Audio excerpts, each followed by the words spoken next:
खबर बुलंदशहर से है। बुलंदशहर में 88 साल के बुजुर्ग को जनरल मैनेजर बेटे ने घर से निकाला।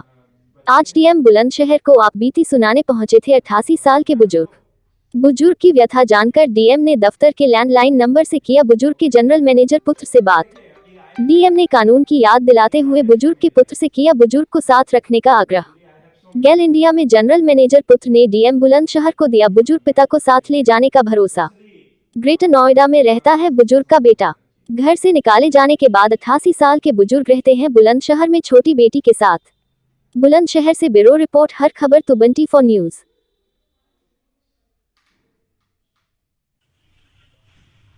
सर, एक 88 साल के बुजुर्ग आपके पास आए थे, उनको बेटे ने घर से निकाल दिया था, तो किस तरह की उनकी मदद की गई? देखिए, आज जनता दर्शन में एक 88 साल के बुजुर्ग हमारे सामने आए थे कि हमारे बेटे ने हमको घर से निकाल दिया है, मेरा भरण पोषण की व्यवस्था की जाए। मैंने उनसे बात की तो उनका बेटा किसी नवरत्न कंपनी में एक बड़े पद पर कार्यरत है। मैंने उनसे नंबर लेकर के उनसे बात की उनके बेटे से, और बात के दौरान यह समझ में आया कि पुत्र और पिता में किसी बात को लेकर के भयंकर कम्युनिकेशन गैप है। दोनों की वार्ता कराई गई है और वो आएंगे, अपने बेटे को अपने पिताजी को लेकर के जाएंगे। और मैंने उनके पुत्र को भी समझा दिया है कि अगर अपने पिताजी का सम्मान नहीं करोगे तो आपके भी 2 बेटे हैं, भविष्य में वो आपका भी सम्मान नहीं करेंगे। दादा, क्या नाम है आपका और कितनी उम्र है? मेरी 88 में चल रहा है। अच्छा, क्या समस्या है? जिलाधिकारी साहब के पास आप आए हैं, क्या समस्या है आप? समस्या ये है कि मैं वहाँ अकेला रहता था। 4 तारीख में मेरी एनएससी की किताबें उसने छीन ली थी डाक खाने की। किसने? लड़के ने। बोले कि ये पैसा मैं दूंगा, आप ये मैं चोर लेकर आइडर सर्वाइवर के नाम थी, तो उसने कैश करा दी। उनमें से मैंने कहा तो 1 लाख रुपए मैं निकाल लूँगा, आप क्या दस्तखत कर दीजिए। उसने दस्तखत कर दिए थे। मैंने 1 लाख रुपये उसकी किताब से, उसने जो तीनों मेरी एनएससी की किताबें थी ना, अपने अकाउंट में डाल दिया था आइडर सर्वाइवर के नाम से। तो 4 तारीख में, पहली तारीख में लौट गए थे। बरसी माँ थी मिसिस की, तो ये लोग 28 में आए थे और पहली में लौट गए थे 9। फिर 4 तारीख में जैसे मैंने 1 लाख रुपए निकाले तो बहुत गुस्सा हुए। बोले कि आपने क्यों निकाले? मैंने कहा मेरी 3 लाख की किताबें थी तो मैं ज़बरदस्ती छीनी, मैंने तो 1 लाख निकाला।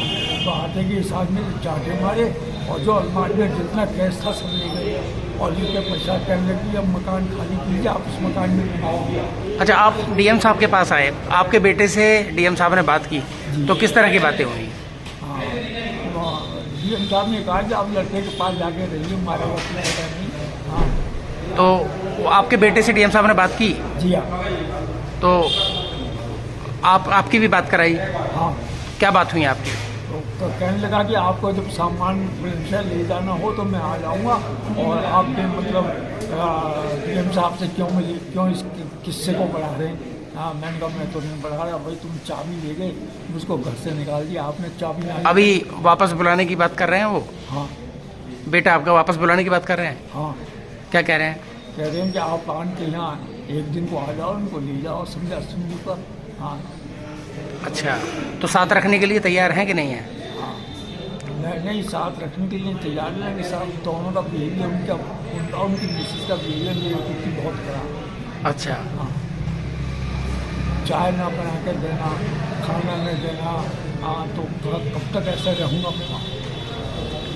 तो आपके बेटे कौन सी कंपनी में है, कहाँ क्या करते हैं? गेल कंपनी में जनरल मैनेजर है। और आप कौन से पद से रिटायर हैं, कौन से विभाग सब से? Divisional officer agriculture extension.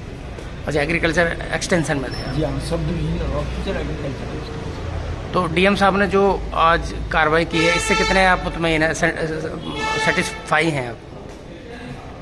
100% satisfied है। उन्होंने बताया कि ठीक है, आपका लड़का समझदार है, ऊँचे पद पर है, वो ऐसा बिहेवियर नहीं करेगा।